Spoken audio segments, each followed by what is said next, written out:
弟兄姊妹平安，今天是2023年的9月25号。今天的经文是诗篇119篇97节到104节，出埃及记第16章31节到35节，罗马书第16章第1节到16节。今天要跟大家分享的主题是供应。耶稣基督差遣门徒出去传福音的时候，他特别交代他们不必带任何的衣物，不需担心要吃什么，因为上帝会供应。这是透过接待门徒们的这些人们他们的欢迎以及来提供。这样的模式就如同在耶稣基督的好朋友马大的做法一样。我们知道照圣经的记载，马大是一位非常热心接待耶稣基督以及门徒们的，他总是忙进忙出的，挥汗如雨的服侍供应他们的需求。但是比较可惜的是，马大可能因为在厨房工作压力太大，而且对这个小家庭来说，耶稣基督他们这一群人的人数算是庞大，一下子他就忙慌了，情绪就上来了，他就向耶稣基督抱怨，并且发起脾气来。供应的人之特质是不应该像这样的。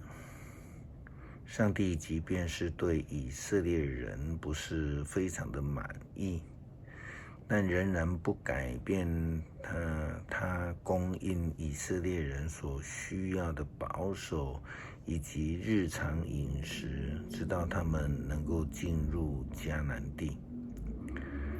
出埃及记第16章31节到35节记载了以色列人出埃及进入旷野之后，有遇到这个食物缺乏的一个情形。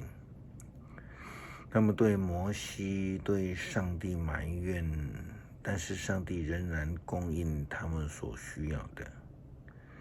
圣经记载说，以色列人把这食物叫玛拿，它像圆锥子，像白色的，吃起来像是掺了蜜制成的饼。摩西说，上主命令我们留下一点玛拿给我们的子孙，好让他们看到上主从埃及领我们出来时，在旷野当中所赐给我们的食物。摩西对亚伦说，拿一个罐子，放2公升的玛拿在罐子里，存在上主临在的地方，这是为我们的子孙留下的。上主这样吩咐摩西，亚伦就照样做了。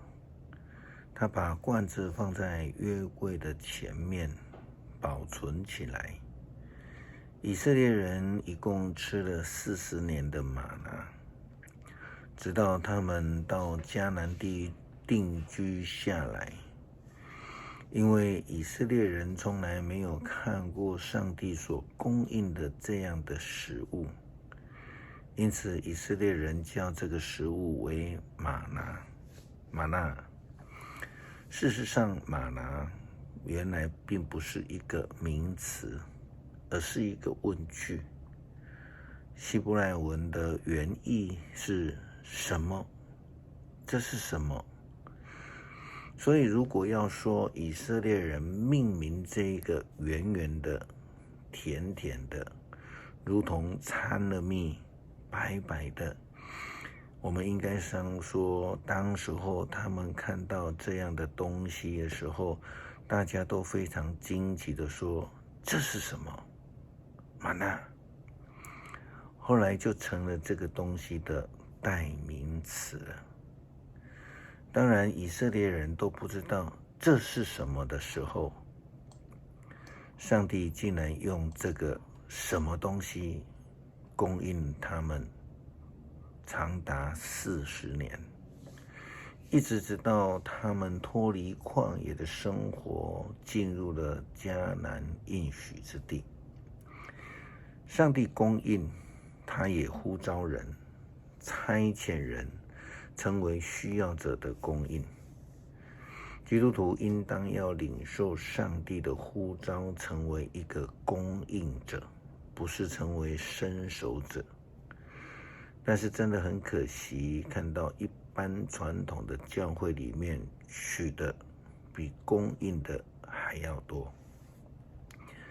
那通常这样的教会都是在退步当中，因为领受呼召的人少，接受救济的人却是多，表示呢教会的能力低，可能只靠少数人在支撑。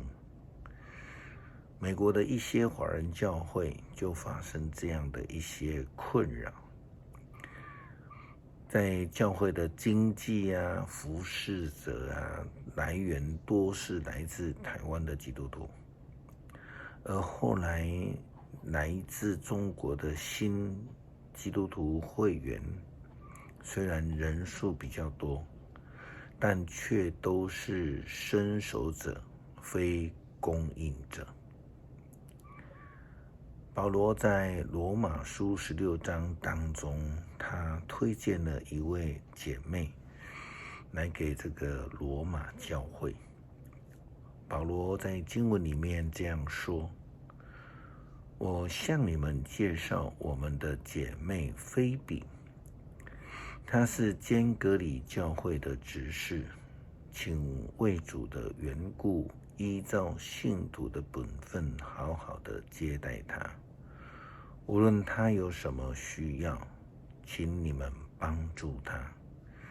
他曾热心的帮助了许多人，我自己也得过他的帮助。”保罗请罗马教会来接待他，接待菲比，供应他的需要。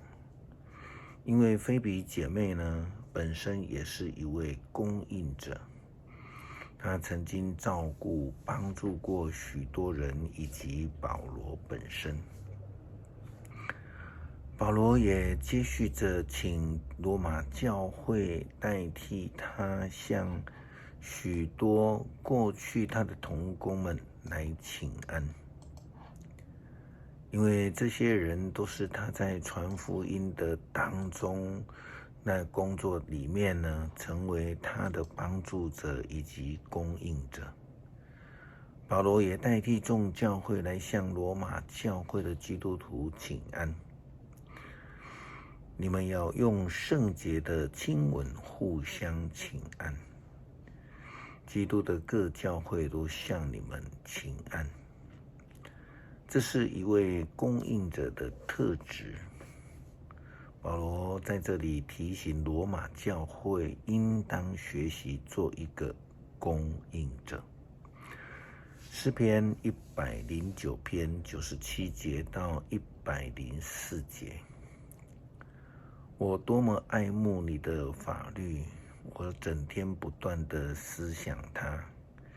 你的命令时常在我心里，使我比仇敌更明智。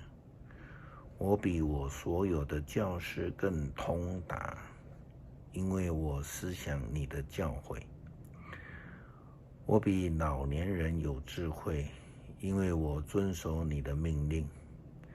我远离了一切邪恶的行为，因为我要服从你的话。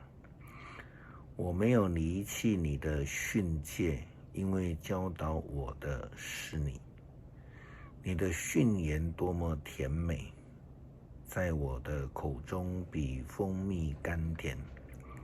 我从你的法律获得智慧，因此我憎恨邪恶的行为。感谢上帝供应我们日用的饮食，让我们不必担忧，没有挂虑。感谢祷告，奉主耶稣基督圣名求，阿们。